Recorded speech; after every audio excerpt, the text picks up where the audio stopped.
নমস্কার বন্ধুরা, যোজনা হেল্প বাংলা চ্যানেলের আরেকটি নতুন ভিডিওতে আপনাদের সকলকে স্বাগত জানাই। পশ্চিমবঙ্গে যখন কি চলছে আপনি কিছুই বুঝতে পারবেন না। চারিদিকে শুধু দুর্নীতি দুর্নীতি দুর্নীতি। এসএসসি স্ক্যাম, ডিএ নিয়ে দুর্নীতি, কাস্ট সার্টিফিকেট নিয়ে দুর্নীতি, অন্যদিকে রয়েছে তো বেকারত্ব। এবার এই এসএসসি নিয়োগ মামলারই একটি বিরাট আপডেট উঠে আসছে। এবার নাম জড়ালো অভিনেতা দেবের। বিরাট নির্দেশ কলকাতা হাইকোর্টের।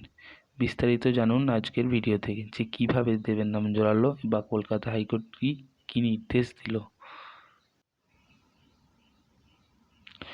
বাংলা হান্ডেস একটি নামি দামি সংবাদ মাধ্যম। সেই সূত্র মারফত জানা যাচ্ছে যে নিয়োগ দুর্নীতি নিয়ে দীর্ঘদিন ধরে তোলপাড় রাজ্য রাজনীতি। এবার ঘাটালের তৃণমূল সাংসদ তথা অভিনেতা দেবের বিরুদ্ধে নিয়োগ দুর্নীতিতে যুক্ত থাকার মতো গুরুতর অভিযোগ উঠল। লোকসভা নির্বাচনের আবহে সমাজ মাধ্যমে একটি অডিও ক্লিপ পোস্ট করেছিলেন ঘাটালের বিজেপি প্রার্থী হিরণ চট্টোপাধ্যায়। সেই ক্লিপিংয়ের সত্যতা যাচাই করেনি বাংলাহান্ড বা আমরা। এবার এই নিয়ে বুধবার বিরাট নির্দেশ দিল কলকাতা হাইকোর্ট। নির্বাচনের আবহে সমাজ মাধ্যমে অডিও ক্লিপ পোস্ট করে হিরণ দাবি করেছিলেন সেখানে টাকার বিনিময় নিয়ে আলোচনা করা হয়েছে। সরাসরি দেব ও তার আপ্তসহায়কের বিরুদ্ধে অভিযোগও তোলা হয়। ইতিমধ্যে সেই অডিও সিবিআইয়ের কাছে জমা পড়েছে। এদিকে আবার দেবের বিরুদ্ধে হাইকোর্টে মামলা দায়ের করেছে বাপ্পাদিত্য ঘোষ নামে এক ব্যক্তি।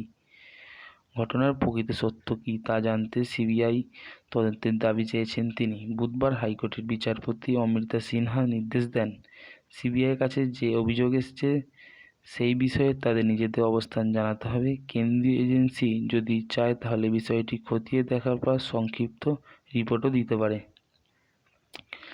এদিকে মামলাকারী আইনজীবী ফিরদৌসী শামীম বলেন, চাকরির প্রতিশ্রুতি দিয়ে টাকা নেওয়া হলেও পরে চাকরি না দেওয়ার অভিযোগ ওঠে। বাপ্পাদিত্য ঘোষ নামের এক ব্যক্তি আদালতে মামলা করেন। দেব ও তার আপ্তসহায়ক রামপদ মান্নার একটি অডিও ক্লিপ সমাজ মাধ্যমে ছড়িয়ে পড়েছিল। যে অভিযোগ উঠেছে সেই বিষয়ে সিবিআই তদন্তের আর্জি জানিয়ে মামলা করা হয়েছে। দেবের হয়ে এদিন সওয়াল করেন আইনজীবী সব্যসাচী বন্দ্যোপাধ্যায়। উভয় পক্ষের সওয়াল জবাব শোনার পর জাস্টিস সিনহা এই বিষয়ে সিবিআইয়ের অবস্থান জানতে চাইলেন। এদিকে হিরণের শেয়ার করা যে অডিও ক্লিপ নিয়ে তোলপাড় হচ্ছে সেই বিষয়ে দেব বলেছিলেন, আমি এই ভাইরাল অডিও নিয়ে এফআইআর করেছি। তাদের চিহ্নিত করার জন্য ইডি, সিবিআই, এফবিআই যেখানে যা আছে ডাকা হোক। তো বন্ধুরা, এই ছিল নিয়োগ মামলার আজকের আপডেট। ভিডিওটা যদি ভালো লাগে অবশ্যই চ্যানেলটি সাবস্ক্রাইব করবেন এবং পাশে থাকবেন। ধন্যবাদ।